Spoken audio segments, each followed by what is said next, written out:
பரிகாலஸ்தலம் நேயர்களுக்கு எனது வணக்கங்கள். உங்களுக்கு அனைவருக்கும் வந்துட்டு இந்த புதுப்பாக்கம் ஆஞ்சநேயரோட அருள் பெறுறதுக்கு எனது வாழ்த்துக்கள். ஸோ நாங்கள் வந்துட்டு இந்த கோயிலுக்கு கிட்டத்தட்ட 2 வருஷமாக வந்துட்டு இருக்கோம். எங்களுக்கு வந்துட்டு ஒரு நியர்பை நெய்பர் தான் வந்துட்டு சொன்னாங்க இந்த கோயிலோட மகிமையை பற்றிட்டு. ஸோ நாங்கள் வீடு கட்டுற ஐடியாவில் தான் சென்னைக்கு வந்தோம். ஸோ வீடு கட்டுறதுக்காக இடம் பார்த்துட்டு இருந்தோம். அந்த டைம் தான் இங்கே வந்தோம் நம்ம. ஸோ இங்கே வந்ததுலேருந்து வந்துட்டு நாங்கள் வந்து சாமி கும்பிட்டதுக்கப்புறம் எங்களுக்கு இடமும் அமைஞ்சிருச்சு, வீடும் கட்டி முடிச்சிட்டோம் நம்ம. ஸோ இந்த கோயில் வந்துட்டு ரொம்ப சக்தி வாய்ந்த கோயில். ஆஞ்சநேயர் வந்துட்டு ரொம்ப மகிமையானவர். இன்னைக்கு நான் கேள்விப்பட்ட வரைக்கும் இங்கே எல்லாரும் என்ன சொல்கிறாங்கன்னா, இந்த ஆஞ்சநேயர் வந்துட்டு சுயம்புவாக வந்தவர். இந்த ஸ்தலமே வந்துட்டு அனுமன் வந்துட்டு சஞ்சீவி மலை எடுக்க போகிறப்ப அந்தி மாலை வரப்போ உங்களுக்கு வந்துட்டு சூரியன் அஸ்தமாகிற நேரத்துக்கு அவர் வந்துட்டு இங்கேருந்து வேண்டியிருக்காரு. சூரிய பகவானை வேண்டி கும்பிட்டுருக்காரு. ஸோ அதனால தான் இந்த கோயிலோட வரலாறு அப்படின்னு சொல்கிறாங்க இங்கே. ஆனால் வந்துட்டு ரொம்ப சக்தி வாய்ந்த ஆஞ்சநேயர், உங்களுக்கு நல்ல பலன்கள் கொடுப்பாரு. கண்டிப்பாக வந்துட்டு நீங்கள் இங்கே வந்து ஒரு முறைனா வந்து பார்த்து விசிட் பண்ணிட்டு போங்க. ரொம்ப சக்தி வாய்ந்தவர். வரப்போ வந்துட்டு படி வழியாக ஏறிவாங்க. படி வழியாக ஏறி வரத்துக்கு வாய்ப்பு இருக்குது. நீங்கள் வந்துட்டு நேரடியாக காரு வண்டியெல்லாம் மேலேயும் எடுத்துகிட்டு வர முடியும். நீங்கள் முடிந்த வரைக்கும் நீங்கள் வந்துட்டு படியில் ஏறி வரத்துக்கு பாருங்கள். ஏறி வந்து கும்பிட்டு போயிட்டு வரலாம். இந்த சன்னதி புராதனமானது, பழமை வாய்ந்தது.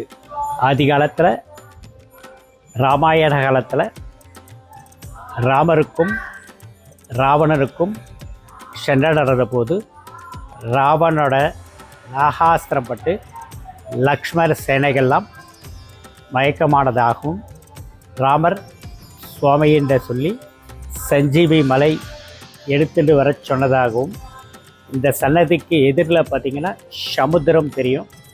சுவாமி அது வழியே வடக்கே இமயம் எடுக்க போகும்போது சந்தியா காலம், அதாவது சூரிய நமஸ்காரம் செய்யக்கூடிய நேரம். அதனால் சூரிய நமஸ்காரம் பண்ணுறதுக்காக ஒரு க்ஷணம் இந்த ஸ்தலத்தில் இருந்துட்டு போனதாக புராணம். Actually, we are from Kolkata. Recently, we came to Chennai, and after coming here, first we visited this Lord Hanuman temple. This temple is from 9th century, and this temple has so much historical value. Not only the historical value of this temple, whenever I came here with my family, I feel some peace from inner of my mind, and the atmosphere of this temple is so calm, and whenever you will coming here, you will get the peace of mind. And when the Hanumanji come to collect the Sanjeevani, he was keeping his footprint here. So this temple has the same historical value. Please must visit this place, and maybe your wish will be fulfilled so soon. Thank you. எல்லா இடத்துலையும் ஆஞ்சநேய சுவாமி ஒன்று கையில் மலையோட வீர சொரூபமாக இருப்பார், இல்லைன்னா பக்த சொரூபமாக இருப்பார், இல்லைன்னா யோகத்தில் இருப்பார்.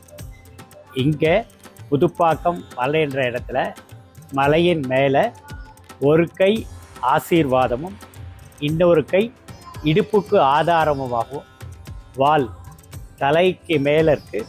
சுவாமியோட ஒரு பாதம் பூமியில் பதிஞ்சா மாதிரியும் இன்னொன்று தூக்கிண்டா மாதிரி இருக்கும். அதாவது பரந்த சொரூபத்திலேயே சுவாமி இருக்கா மாதிரி இருக்கும். இது குடைவரை கோயில், சுயம்புவாக உருவானவர். அவரை சுற்றி சன்னதியாக ஆலயமாக விரிவுபடுத்தியிருக்காங்க. ஆஞ்சநேயர் பிராச்சீனமானவர், புராதனமானவர். அவருக்கு எதிரில் ஸ்ரீராமபிரான், சீதா பிராட்டி, லக்ஷ்மணர், பக்தாஞ்சநேய சுவாமி நூதனமாக பிரதிஷ்டை பண்ணியிருக்காங்க. இந்த கோவிலுக்கு வர்றதுக்கு ஒரு கேப்ல போயிட்டு இருக்கும்போது கேப் டிரைவர் சொன்னார், தொடர்ந்து 9 வாரம் வேண்டிக்கிட்டா அந்த வேண்டுதல் நடக்கும் அப்படின்னு சொல்லிட்டு. நாங்கள் ஃபர்ஸ்ட் பேபி கேர்ள்னால பாய் பேபி வேணும் அப்படின்னு சொல்லி இங்கே வந்தோம். 4 வீக்ஸ் தான் வந்தோம். அதுக்குள்ளேயே கன்சீவ் ஆனதுனால வர முடியல. அதுக்கப்புறம் இப்போ பையனோட தான் இங்கே வந்திருக்கேன். திரும்பியும் அந்த 9 வீக்ஸ் கம்ப்ளீட் பண்ணலாம் அப்படின்னு. இது 3rd வீக்கு. இங்கே சென்னையில் ரொம்ப நாய்ஸ் அந்த மாதிரி இருக்கிற இடத்துக்கு இங்கே வந்தோன்னா ரொம்ப பீஸ்ஃபுல்லாக இருக்கும். ஒரு ஸ்பிரிச்சுவலாகவும் இருக்கும், ஒரு அந்த கனெக்ட் இருக்கும் ஆஞ்சநேயர்கிட்ட. ஸோ இங்கே நம்ம அது வந்தோம் அப்படின்னா நம்ம லைஃப் நெக்ஸ்ட் லெவலுக்கு மூவ் ஆகுறத நம்ம பார்க்க முடியும். ஃபினான்ஷியலாகவும் சரி, நம்ம இது வேண்டிட்டு வரோம்னா அது மட்டும் நடக்காது, நம்ம லைஃப் வந்து பெட்டராகவே இருக்கு. நான் அதை ஃபீல் பண்ணுறேன். அதனால தான் நாங்கள் தாம்பரம்ல இருந்து வரோம். குழந்தை வச்சுட்டு இவ்வளோ இந்த டைமுக்கு வர்றது, அதையும் தாண்டி இங்கே வந்தே ஆகணும் அப்படின்னு சொல்லிட்டு வந்துட்டு இருக்கோம். எல்லாரும் வாங்க, எல்லாருமே ஆஞ்சநேயரை கும்பிட்டு அந்த அனுபவத்தை பெறணும்னு நான் நினைக்கிறேன். இந்த ஸ்தலத்தில் பிரார்த்தனைன்னு எடுத்துட்டிங்கன்னா இங்கே மட்டை தேங்காய் கட்டி பிரார்த்தனை படிக்கிறது சர்வ பிரார்த்தனை, பொதுப்படையான பிரார்த்தனைக்கு உண்டானது. அடுத்தது ஆஞ்சநேய சுவாமிக்கு தலைக்கு மேலே வால், அதில் மணி கட்டிகிட்ருக்கார். அதனால் சரியாக பேசாத குழந்தைகள், அதாவது மணி மாதிரி பேசினா மணி கட்டுறன்னு பிரார்த்தனை உண்டு. அதுவும் இங்கே மணி கட்டி வேண்டிட்டா குழந்தைகளுக்கு உண்டான பேச்சு திறன், வாக்கு வன்மை, அதுக்கு உண்டானது பரிகாரம் மணி கட்டுறது. மட்டை தேங்காய் இங்கே பொதுப்படையான எல்லா விதமான பிரார்த்தனைக்கும் உண்டானது. இது வியாழக்கிழமை, சனி, ஞாயிறு, அமாவாசை, பௌர்ணமி, மூலம் நட்சத்திரம் ஆஞ்சநேயரோடது, இல்லைன்னா அவங்களோட ஜென்ம நட்சத்திரம்னு சொல்லுவாங்க. 27 நட்சத்திரங்கள் உண்டானது. 27 நாட்களுக்கு ஒரு தடவை அவங்க நட்சத்திரம் வரும். அதை தெரிஞ்சுட்டு அந்த நாட்களில் அவங்க சங்கல்பம் பண்ணிவிட்டு சுவாமியை 9 தடவை வலம் சன்னதி சுவாமி பாதம் இருக்கும், அந்த பாதத்தில் சேர்த்துட வேண்டியது. இது விசேஷமானது. அடுத்தது இங்கே பிரார்த்தனை எடுத்துகிட்டா வடமாலை சாத்துறது உண்டு. அடுத்தது வெண்ணெய் காப்பு, அடுத்தது திருமஞ்சனம், அதாவது அபிஷேகம். இது எல்லாமே இங்கே பிரார்த்தனைக்கார் தினமும் பண்ணக்கூடியது. அடுத்தது தினமும் காலையில் 7:30 மணியிலிருந்து 11, அதாவது 7:30 to 11:30, ஈவினிங் 3:30 to 7:30 சன்னதி திறந்திருக்கும். இது மலையானது யானையோட சொரூபத்தில் இந்த மலை இருக்கும். அதாவது படிக்கட்டு 108 இருக்கும். 108ம் சிரமம் இல்லாமல் நடந்து மேலே வரக்கூடிய அளவுக்கு சாதாரணமாக இருக்கும். அடுத்தது வாகனங்கள்லாம் மேலே வரத்துக்கு தனியாக உண்டான பாதையும் இருக்குது. அதாவது முடியாதவெல்லாம் மேலே வர்றதுக்கு சன்னதி ஆஞ்சநேய பெருமாளை தரிசனம் பண்ணுறதுக்கு ரோடு சாலை மார்க்கமாகவும் மேலே வரலாம்.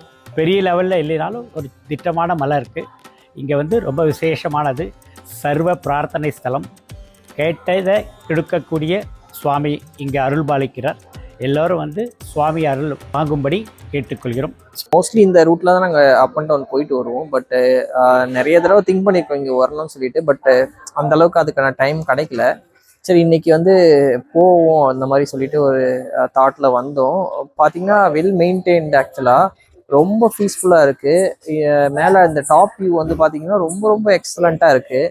ஸோ கோயிலில் ரொம்ப பீஸ்ஃபுல்லாக இருக்குது. ஸோ நான் எல்லாருக்கும் ரெஃபர் பண்ணுறேன், எல்லாரும் வாங்க, எக்ஸ்பீரியன்ஸ் பண்ணுங்கள். ரொம்ப ரொம்ப சூப்பராக இருக்குது. அதுவும் நம்ம கேளம்பாக்கம் ஓஎம்ஆர் பக்கத்தில் இந்த மாதிரி ஒரு இடம் இருக்கிறது லைக் நீங்கள் ஃபீல் பண்ணிங்கன்னா அது உங்களுக்கு ஒரு நல்ல எக்ஸ்பீரியன்ஸாக இருக்கும். இந்த புதுப்பாக்கம் மலை ஆஞ்சநேயர் கோயில்ன்றது இந்த ஓஎம்ஆரில் கேளம்பாக்கம், இந்த பக்கம் ஜிஎஸ்டி ரோடு, வண்டலூர் ஜூ ரோட்டுக்கு நடுவில் அமைஞ்சிருக்கு. அதாவது கேளம்பாக்கம் ஓஎம்ஆர் கேளம்பாக்கத்துலேருந்து 4 கிலோமீட்டர் மேற்கேயும், வண்டலூர் ஜூவிலிருந்து கிழக்கே 12 கிலோமீட்டர்லையும் இந்த கோவில் அமைந்துள்ளது. இந்த ரோட்டை ஒட்டியே பார்த்திங்கன்னா ஒரு பெரிய ஆஞ்சநேயர் ஸ்டேச்சு இருக்கும். அதுக்கு உள்ளுக்குள்ளே வந்தீங்கன்னா ஒரு கருடன், ஒரு ஆஞ்சநேயர் ஸ்டேச்சு இருக்கும். கீழே பிள்ளையார் சன்னதி இருக்கும்.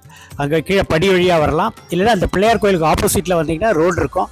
அது சாலை மார்க்கமாக ஆஞ்சநேயர் சன்னதி மலை மேலே வரக்கூடிய ரோடு. அதுக்கப்புறம் எடுத்துட்டிங்கன்னா இங்கே ஒவ்வொரு பௌர்ணமிக்கும் சுவாமி சர்வ அலங்காரத்தோட கிரிவலம் நடக்கிறது இந்த ஸ்தலத்தில் விசேஷம்.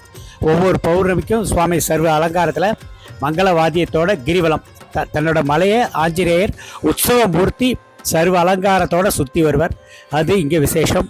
அடுத்ததாக இங்கே சங்கு ஜலம், சுவாமிக்கு அபிஷேகம் பண்ண சங்கு ஜலம் முகத்தில் தெளிக்கிறது விசேஷம். இது அமாவாசை அபிஷேக காலங்கள், எல்லா காலத்துலேயும் சுவாமிக்கு அபிஷேகம் பண்ண ஜலம் எடுத்து வச்சு அது பக்தர்களுக்கு முகத்தில் தெளிக்கிறது இங்கே வலம்புரி சங்கு ஜலத்தில் பண்ணுறது ரொம்ப விசேஷம். எல்லாருக்கும் அது ஒரு சர்வ வியாதி, சர்வ திருஷ்டி எல்லாம் நிவர்த்தியாகிறது. நிறைய பேர் அது அனுபவித்து நிறைய பேர் சொல்லக்கூடியது. எல்லாம் ஸ்ரீராமர் வீர ஆஞ்சநேயர் ஆசீர்வாதம் எல்லாருக்கும் எப்பயும் அமையட்டும்.